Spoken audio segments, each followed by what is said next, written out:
Glória a Deus. Irmãos, uma das coisas que me impactou na minha vida, no meu ministério, eu era pastor de uma igreja e o templo era ali na W3 Sul. E nós tínhamos o templo e tínhamos uma parte de cima, uma sobreloja ali na W3 Sul. Fui pastor ali. E um dia, à tarde, eu tinha acabado de chegar ao local e de repente eu ouvi um barulho, uma pessoa batendo na porta. E eu fui atender a um senhor, não conhecia ele, um senhor ali dos 40 anos. E ele vestido meio assim de um jeito de fazendeiro. E eu perguntei, sim, o que posso lhe ajudar? Ele falou assim, pastor, é o senhor pastor? Eu falei, sim, eu sou o pastor. Pastor, eu gostaria de entregar meu dízimo aqui. Eu falei, como assim? Ele falou, não, porque eu vim dizimar, eu gostaria de dizimar, gostaria que o senhor orasse por mim. Eu nunca tinha visto isso, né? Eu falei, sobe um pouquinho, vamos conversar antes de você entregar o seu dízimo, eu quero te conhecer um pouco melhor.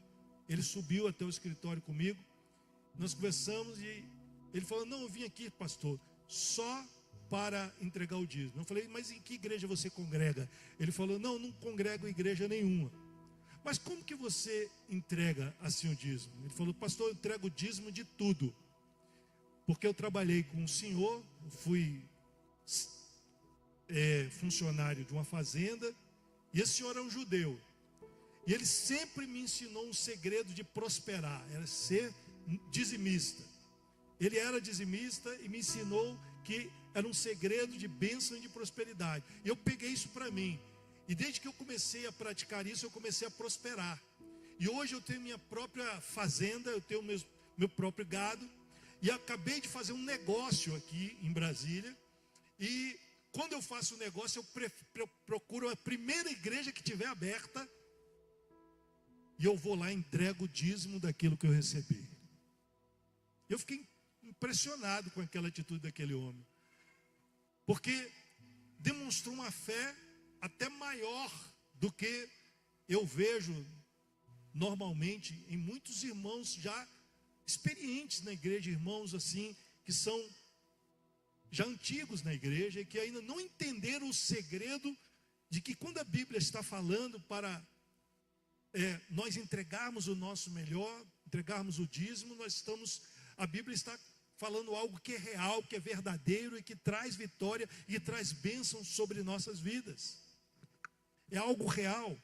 Então eu decidi no meu coração, todo mês de janeiro, pregar sobre isso. Fazer uma mensagem sobre o dízimo, sobre a importância de todos nós sermos dizimistas fiéis. Eu creio que esse é o plano de Deus para nossas vidas, para a vida da igreja nos dias de hoje. Esse é o plano de Deus, que através dos dizimistas possamos alcançar, possamos avançar na obra do Senhor. Através da sua vida nós possamos manter a obra do Senhor. Então tomar a decisão de ser um dizimista fiel é algo muito impactante na nossa vida espiritual. Desde que nós iniciamos o nosso casamento, eu e Gislaine temos experimentado, temos decidido, feito um propósito de sermos dizimistas. Nossas finanças lá em casa são juntas, né? São conjuntas. E nós procuramos dar fielmente, entregar fielmente os nossos dízimos ao Senhor. E após quase 30 anos de casado, eu posso dizer para você que Deus é fiel, que Deus nunca falhou conosco. Nunca falhou conosco. Pelo contrário, nós vemos a todo instante a mão de Deus nos abençoando, nos conduzindo e nos fazendo alcançar resultados que, humanamente falando, seriam impossíveis. Nós estamos lá na conclusão da construção da nossa casa, lá na 26 de setembro, uma casa tão maravilhosa. Quando nós vamos lá, ficamos assim impressionados como nós chegamos até aqui. Uma casa com 3 quartos, com suíte, com piscina, com churrasqueira. uma construção tão maravilhosa, e a gente fica pensando, de onde veio esse dinheiro, de onde veio esses recursos? E só tem uma explicação para isso: é a mão de Deus, é a graça e a misericórdia de Deus. Então, nós louvamos a Deus porque temos visto todos os dias na vida dos nossos filhos como que Deus abriu portas para o Lucas lá no Canadá. O Lucas está lá no Canadá e Deus tem aberto portas para ele, que a gente fica assim, bobo de ver como Deus está abençoando o Lucas ali, como Deus tem abençoado a nossa filha Sara, como Deus tem sido conosco nos mínimos detalhes. E nós só podemos ter uma explicação para isso, que é a mão poderosa, gloriosa, graciosa de Deus em nossas vidas. A palavra de Deus diz lá em Isaías: volta-te para mim e eu me voltarei para vós. Volta-te para mim e eu me voltarei para vós. Então o tema de hoje é: dizimar é crer. Diga comigo: dizimar é crer. E para fazer isso ficar mais fácil para o entendimento dos irmãos, eu fiz um acróstico aqui com a palavra creia. Creia. Em primeiro lugar, a palavra C. A palavra C significa coloque Deus como sua maior prioridade. Coloque Deus como sua maior prioridade. O segundo é a letra R. A letra R é retorne para Deus o que é dele. O que é dele. Retorne para ele o que é dele. A terceira letra é a letra E. Entenda quando Deus promete que irá prover, Ele cumpre. Amém? Ele cumpre. A quarta letra é a letra I, que diz assim: interaja com os projetos, com os planos de Deus, do reino de Deus. Seja parte do reino de Deus. Seja parte do plano de Deus. E a letra A significa ateste. Ateste o poder de Deus em sua própria vida. Veja Deus agir em sua própria vida. Aleluia. Glória a Deus. Aleluia. Então, em primeiro lugar, coloque Deus como maior prioridade. Como maior prioridade na sua vida. O livro de Malaquias é um livro que demonstra, nos seus 4 capítulos, o profeta Malaquias, o esforço do profeta Malaquias, depois de 70 anos do povo de Israel no cativeiro da Babilônia, eles tinham perdido o propósito, eles não estavam seguindo a palavra do Senhor devidamente. Então Malaquias está num esforço para trazer de volta o povo a cumprir a palavra, a realizar o plano de Deus, a realizar o propósito de Deus. Alguns homens estavam sendo infiéis às suas esposas. A população de Israel não praticava o dízimo da forma certa. E os sacrifícios estavam sendo feitos de forma inapropriada. Os sacrifícios eram feitos com animais doentes, embora a lei fosse bem clara e exigisse que fosse feito com os animais saudáveis. Lá em Deuteronômio capítulo 15, versículo 21, a palavra de Deus diz: porém, havendo nele algum defeito, se for coxo, ou cego, ou tiver qualquer defeito, não o sacrificarás ao teu Deus. Será a ordem lá em Deuteronômio. Além do povo, Deus também condena as atitudes dos sacerdotes, que também não estavam fazendo os sacrifícios da forma correta. Os sacerdotes deveriam ser figuras que representassem o conhecimento e a obediência às leis que Deus estabeleceu, mas eles estavam sendo maus exemplos para toda a população, para todo o povo. Então Malaquias foi chamado para profetizar na face, na cara, diante da face do povo e jogar na cara dele. E ele falou que esse povo, de uma forma muito concreta, de uma forma muito direta, ele falou que esse povo estava roubando a Deus. Roubando a Deus. Eles não entenderam. Malaquias capítulo 3, versículo 8. Malaquias 3, 8. diz assim, eles perguntaram, acaso alguém pode roubar a Deus? Alguém pode roubar a Deus? É possível que alguém roube a Deus? E o texto mesmo responde, mas vocês têm roubado a Deus. E vocês perguntam, em que nós temos roubado a Deus? Ele diz, vocês têm roubado a Deus nos dízimos e nas ofertas. Não estou botando o texto, não? Alguém põe os textos, por favor. Deus estava dizendo então, vocês são ladrões. Parece um termo muito ofensivo. Mas o problema é que eles não estavam entendendo que para ser abençoado há um processo. Todo mundo quer a bênção, mas não querem fazer nada para alcançar a bênção. Então, para alcançar a bênção, tem um processo, e esse processo é fidelidade ao Senhor. A Bíblia diz que a bênção do Senhor enriquece e não acrescenta dores. É uma bênção diferente, é uma forma diferente de ser abençoado. A bênção do Senhor é diferente da bênção que o mundo dá, porque a bênção do Senhor, ela traz com ela a presença de Deus, ela não acrescenta dores. Há muitas pessoas que pensam que são abençoados, ou dizem que são abençoados porque tem muitos bens, porque tem muitas coisas, mas nós vemos claro na vida dessas pessoas que falta a presença do Senhor, falta a alegria do Senhor, a graça de Deus na vida desta pessoa. Então Malaquias diz lá no capítulo 1, versículo 8, vocês dizem ao povo, não faz mal oferecer animais cegos sobre o altar do Senhor. Vocês também não veem mal algum em oferecer animais aleijados e doentes. Ou seja, Malaquias estava dizendo, vocês querem impressionar com suas ofertas, mas estão oferecendo animais cegos, aleijados e doentes. Isso aqui nós estamos tratando de um sacrifício ao Deus vivo, não é para qualquer pessoa. E esse sacrifício a Deus vivo tem que ser feito com amor, tem que ser feito com coração, tem que ser feito com zelo, tem que ser feito com um coração completamente rendido ao Senhor, porque antes de dar os seus bens, Deus quer o seu coração. É o coração que nós damos primeiro. É a devoção que nós damos primeiro, depois vem as outras coisas.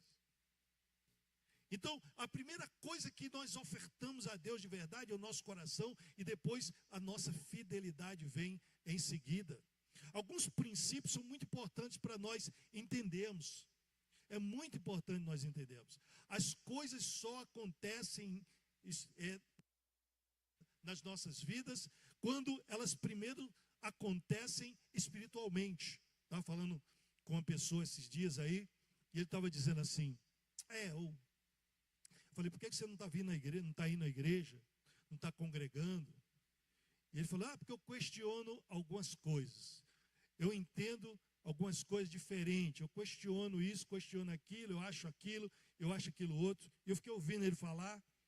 E depois, quando ele parou de falar, eu disse assim, você sabe de uma coisa, você nunca vai entender. Porque para que a gente entenda as coisas de Deus, a gente precisa primeiro ter um encontro com Deus. Conhecer o Senhor. E quando nós conhecemos a Deus, temos um encontro com Deus, uma das características de quem realmente teve um encontro com Deus é uma rendição, é uma submissão completa à vontade dele. Quando você vê uma pessoa questionando muito aquilo que o Senhor, que a palavra de Deus ensina, você pode ver que ele nunca teve realmente um encontro com Deus. Talvez ele teve um encontro com a religião. Essa pessoa falou para mim, eu fui criado na igreja, minha mãe era pastora, eu conheço tudo disso, tudo daquilo, já fui nisso, já fui naquilo, já participei disso. Eu falei, mas isso não adianta nada se você não teve um encontro com Deus. Porque o que traz modificação em nossas vidas, rendição, submissão, obediência, nós um dia temos tido uma experiência com Deus. Quem teve uma experiência com Deus se torna submisso e jamais abandona os caminhos do Senhor. Pastor, mas fulano era tão crente, estava na igreja e se desviou, não está mais na presença do Senhor. Será que ele perdeu a salvação? Eu sempre falo, não perdeu a salvação. Ele, na verdade, nunca foi salvo de verdade. Porque alguém salvo de verdade jamais vai abandonar os caminhos do Senhor. Ele está eternamente marcado, selado com o Espírito Santo, e nunca ele irá deixar a presença de Deus. Mas ele deixou, então, porque nunca foi de Deus de verdade. Porque a salvação é um ato contínuo. Você é salvo porque você aceitou Jesus, amém, está salvo. Mas você também é salvo porque você vive com Jesus, amém, está vivendo com Jesus. Mas você é salvo também porque você morreu com Cristo. Você recebeu Jesus, você viveu com Jesus e você morreu com Jesus. Amém? É um ato contínuo. Por isso que é importante entender um processo. E Deus está dizendo, Malaquias está dizendo ao povo, vocês dizem, não faz mal oferecer sacrifício de qualquer maneira. Vocês oferecem qualquer coisa para Deus ou não oferecem nada. E vocês querem a bênção do Senhor. Mas não é assim que funciona. E Malaquias desafia eles na sequência, dizendo assim, experimente fazer isso que vocês fazem com Deus, para um governador. Dê a ele um animal assim como presente. Chega para o governador e fala assim, ô governador, vem aqui trazer um presente para o senhor. E quando o governador pega o presente, é um animal cego, aleijado, doente. Dê a ele um animal assim como presente e vejam se ele ficará satisfeito. Será que ele os aceitará? É assim que Malaquias termina o capítulo 1, versículo 8. Será que o governador vai aceitar o presente de vocês? Então, em primeiro lugar, coloque Deus como maior prioridade na sua vida. Dê a Deus o seu melhor. Quando eu era garoto, eu detestava receber roupa, presente de roupa na segunda-feira. Porque minha mãe batia nessa tecla o tempo todo. Dá teu melhor para o mestre. Dá teu melhor para o mestre. Significa que quando a gente recebia uma roupa na segunda-feira, tinha que esperar até domingo para vestir pela primeira vez. E eu ficava esperando segunda, terça, quarta, quinta, sexta, porque eu só podia botar a roupa no domingo, que primeiro era para o mestre. Era uma tortura às vezes, né? A melhor coisa do mundo era receber presente no domingo, antes do culto. Mas dar ao Senhor a primazia, Jesus ensina isso, Mateus capítulo 6, buscai em primeiro lugar o reino de Deus e a sua justiça, e todas estas coisas vos serão acrescentadas. Em segundo lugar, retorne para Deus o que é de Deus. Diga comigo, retorne para Deus o que é dele, o que é de Deus. Algumas pessoas entendem que quando estão dando o seu dízimos, 10% daquilo que você ganha, eles estão dando a Deus aquilo que é deles, mas não é. Estão devolvendo aquilo que já é de Deus. E essa compreensão é muito importante. Você não está dando para Deus, você está devolvendo. Amém? Devolvendo, porque tudo é dele, tudo é dele. Salmos capítulo 24, versículo 1 diz: do Senhor é a terra e a sua plenitude, o mundo e aqueles que nele habitam. Do Senhor é a terra e toda a sua plenitude, o mundo e todos os que nele habitam. Ou seja, a ele pertence todas as coisas, pertence todas as coisas. Capítulo 50 de Salmos, versículo 10 diz: pois são meus todos os animais dos bosques e as alimárias aos milhares sobre as montanhas. Tudo é meu, tudo na natureza é do Senhor, já é dele. Ageu chega a ser mais específico, no capítulo 2, versículo 8, ele diz: minha é a prata e meu é o ouro, disse o Senhor dos Exércitos. Minha prata e meu é o ouro. Tudo pertence ao Senhor. Amém, queridos? Às vezes já aconteceu isso de Gislane chegar para mim e falar: amor, me dá dinheiro para eu comprar o teu presente de aniversário. Me dá dinheiro para eu comprar o teu presente de aniversário. Eu quero te presentear, te dar algo.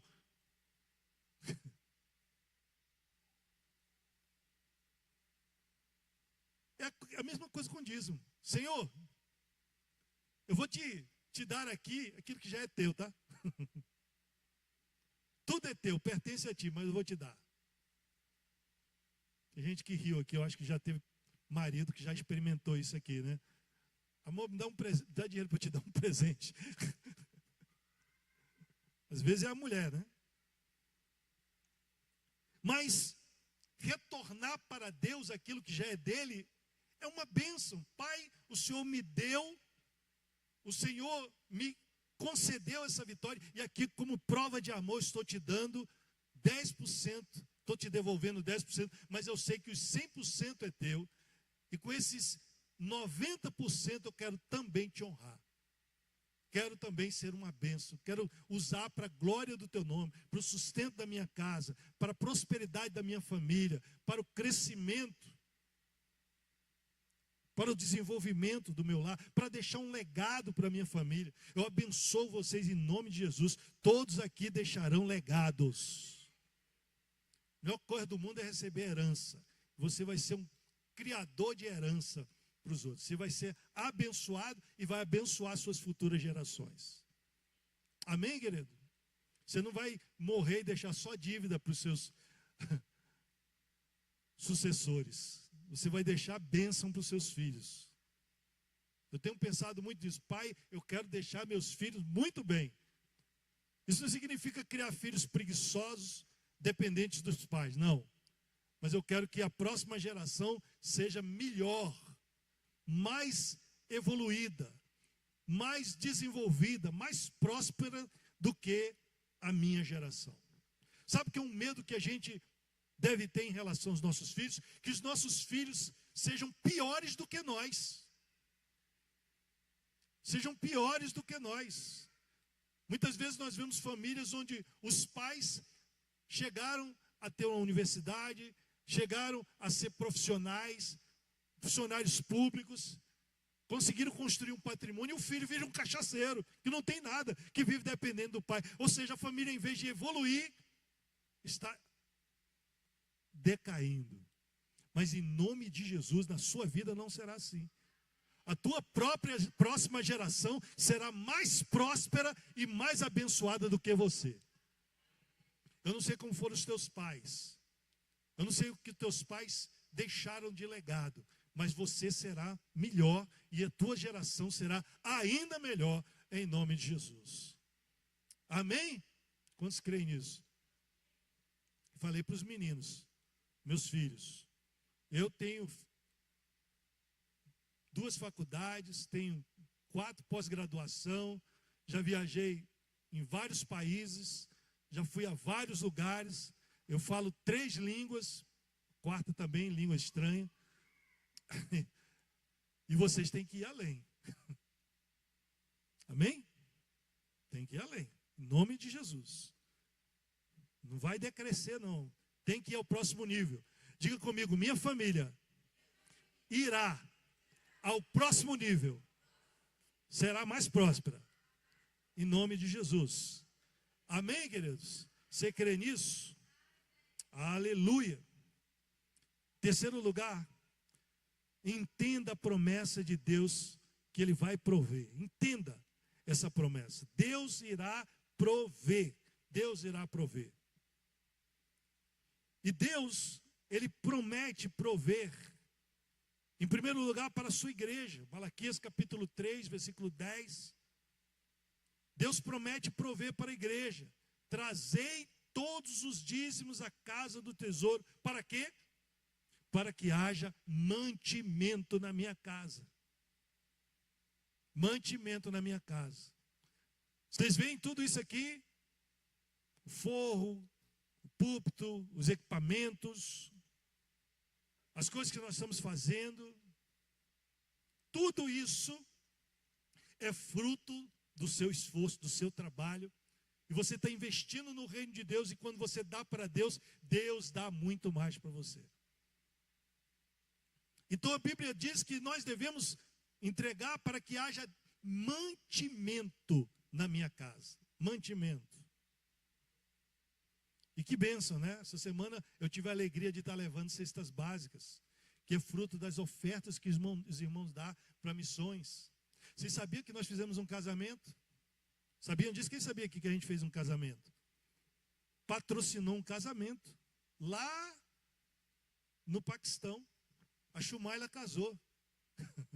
Nossa irmã lá da igreja perseguida casou, não tinha dinheiro para casar. E as nossas ofertas aqui do Brasil possibilitaram o casamento dela lá. Diga para o teu irmão assim: você anda casando gente e nem sabe. Amém? Não é maravilhoso isso? Você provê para a casa de Deus para que a igreja possa ser uma bênção. Nós levamos também alguns materiais lá para Cristolândia, fase 2. Porque o Brian, aquele rapaz que nós estamos ajudando, já está na fase 2. Ele já passou da fase 1 e agora foi transferido na fase 2, onde já pode procurar um trabalho, onde ele já está estudando, ele já está se reinserindo na sociedade. Falou: pastor, eu quero ser membro lá da igreja, eu quero trabalhar para Jesus, eu quero ser um obreiro. O rapaz chegou aqui nessa porta, drogado, acabado, com a vida totalmente destruída, e agora está já virando um obreiro. Mandou uma foto para mim, ele já no púlpito pregando. Essa é a igreja do Senhor, trabalhando, cooperando, ajudando, e o reino de Deus avançando, chegando cada vez mais longe, honrando os seus compromissos. A igreja tem compromisso, é luz, é água, são diversas manutenções. Essa semana mesmo fizemos a reforma do telhado aqui, que estava tendo muitos vazamentos. Uma reforma grande aqui, você não pode ver, mas lá em cima, o povo ficou trabalhando aí, o trabalhador ficou lá em cima trabalhando com a equipe, arrumando o nosso telhado. Tudo isso, irmãos, é para o conforto dos irmãos e para também que o reino de Deus siga em frente. Amém? Deus provê para a sua igreja. A igreja não tem problema quando há dizimistas fiéis, não tem problema.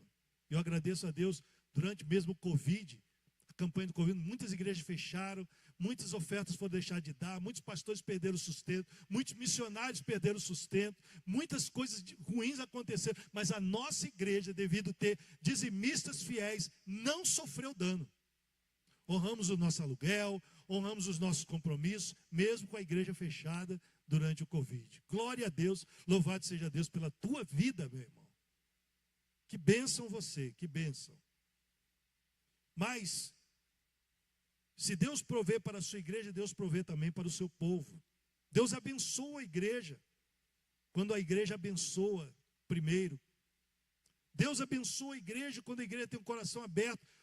Malaquias capítulo 3, versículo 10 diz: trazei todos os dízimos à casa do tesouro, para que haja mantimento em minha casa, e provai-me nisto, diz o Senhor dos Exércitos, se eu não vos abrir as janelas dos céus e derramar sobre vós bênçãos sem medida. Deus vai abrir as janelas do céu. Quantos creem? Amém? Provérbios 3, 9 diz: honra o Senhor com os teus bens e com as primícias de toda a tua renda, e se encherão os teus celeiros de fartura, e transbordarão de vinho novo os teus lagares. No capítulo 6, versículo 38 de Lucas, diz assim: deem e lhes será dado, boa medida, recalcada.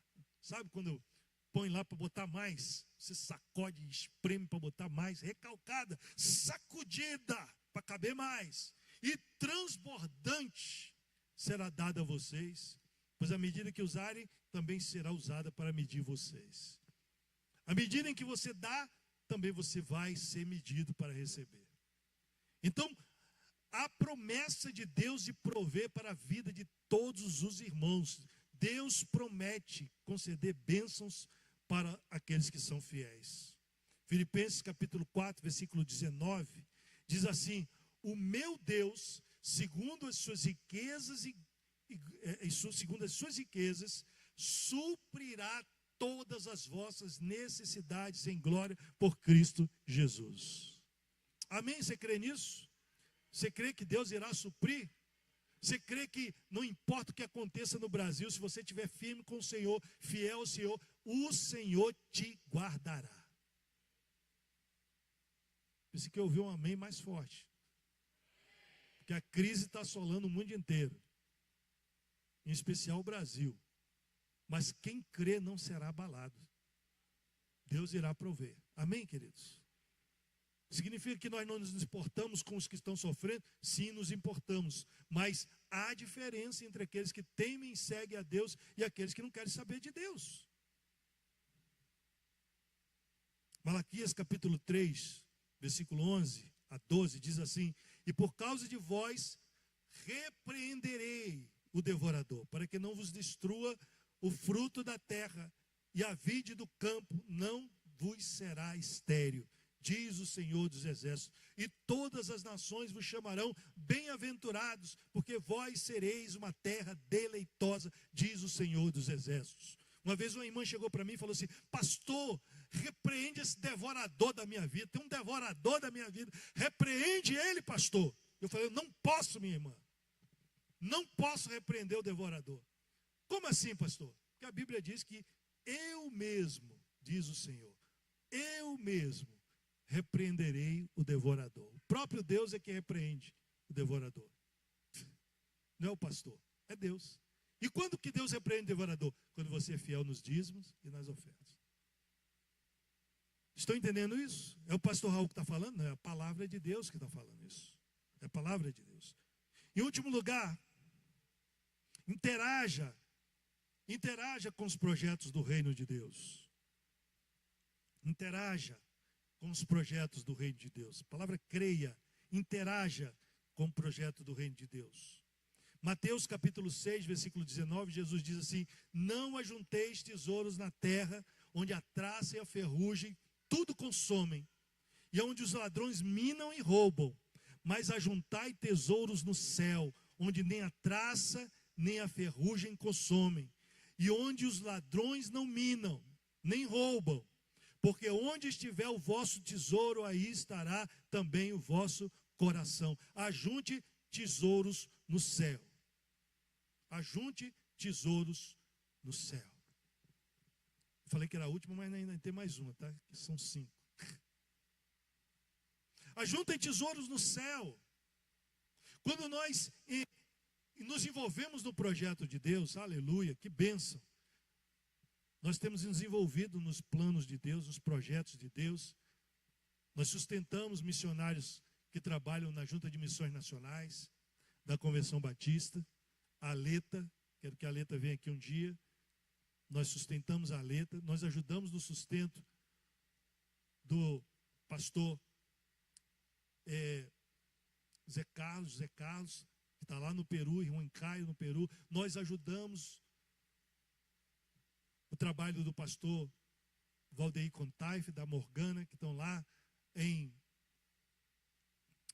na Tailândia, lugar muito difícil de evangelizar.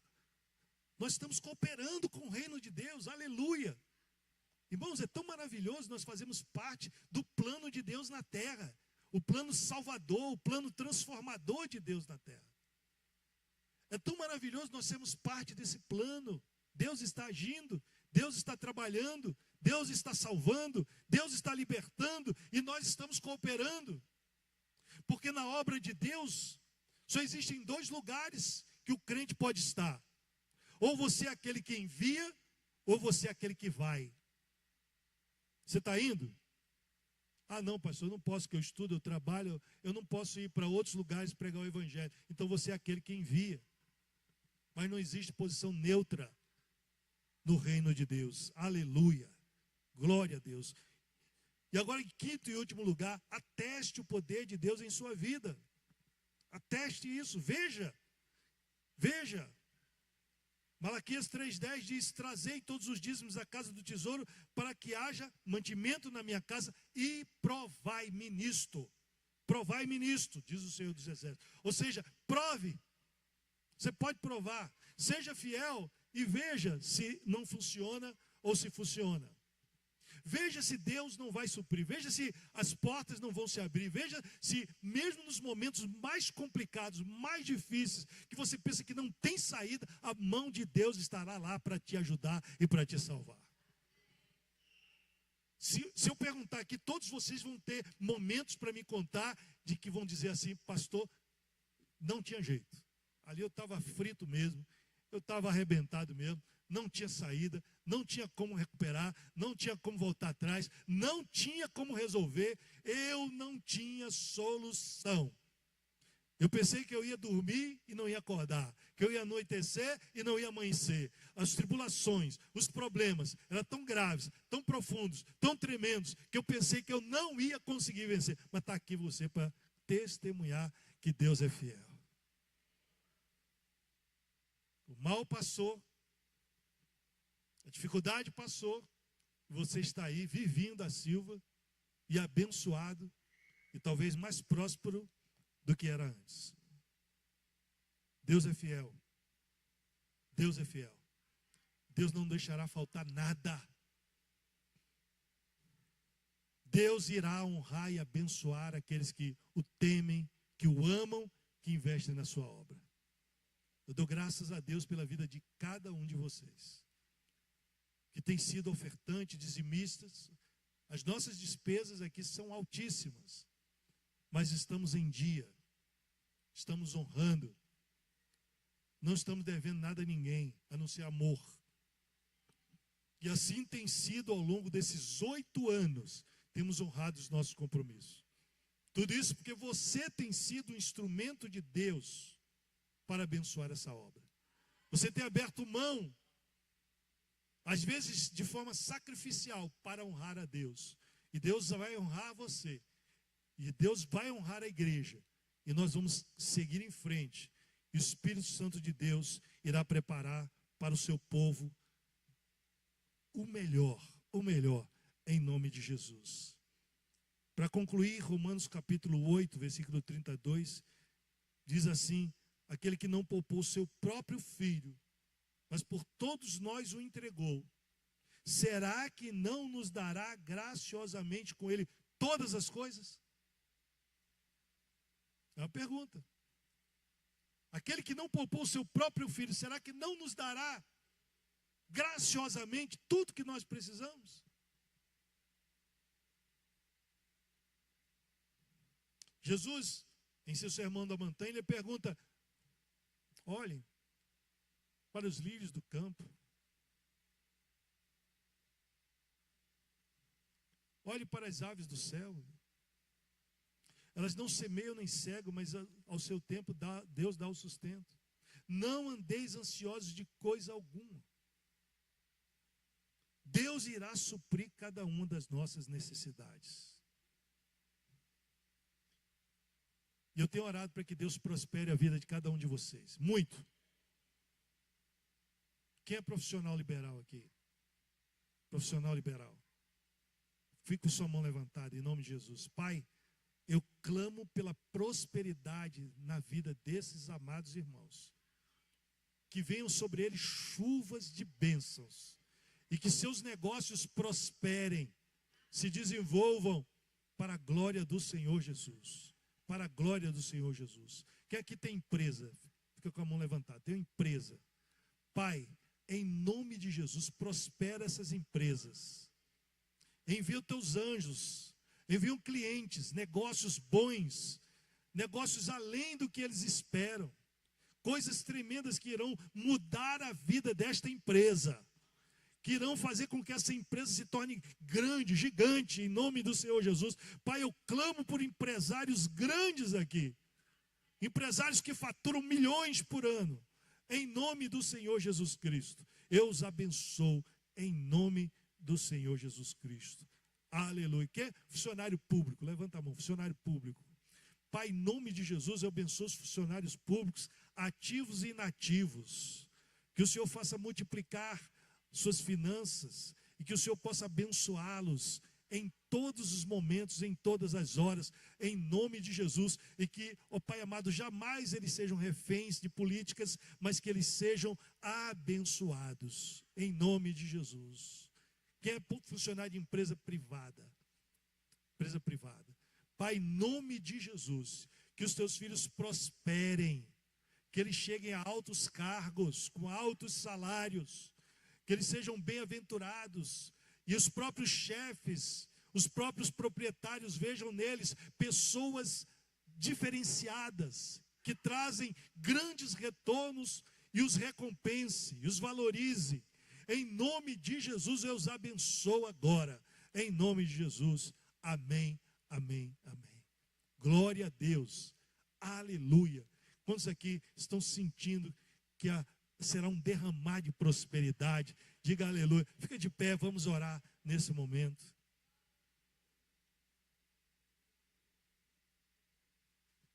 A palavra de Deus diz lá, segundo Crônicas: crede no Senhor, estarais seguros. Confiai no Senhor, estareis seguros. Crede nos seus profetas e prosperareis. Amém? Quem crê aqui? Quem crê? Pai, em nome de Jesus, eu abençoo o teu povo nessa noite. Nós não estamos aqui, Senhor, apenas pregando prosperidade. Estamos profetizando e crendo, meu Deus, que o teu povo irá romper as cadeias, irá experimentar, Senhor, um avivamento financeiro, onde eles realizarão seus sonhos, eles prosperarão, eles pagarão as suas dívidas, eles, Pai amado, serão pessoas equilibradas, prósperas, bem-aventuradas sobre a terra, e que, ó Pai, nada, nem um espírito imundo das trevas irá deter aquilo que o Senhor tem para eles. Senhor, em nome de Jesus, abençoa o teu povo, derrama sua graça, seu poder sobre a vida do teu povo, e faça deles homens e mulheres prósperos para a glória do Senhor Jesus. Amém, amém e amém. Glória a Jesus. Aplauda o Senhor Jesus como gesto de fé. Aleluia.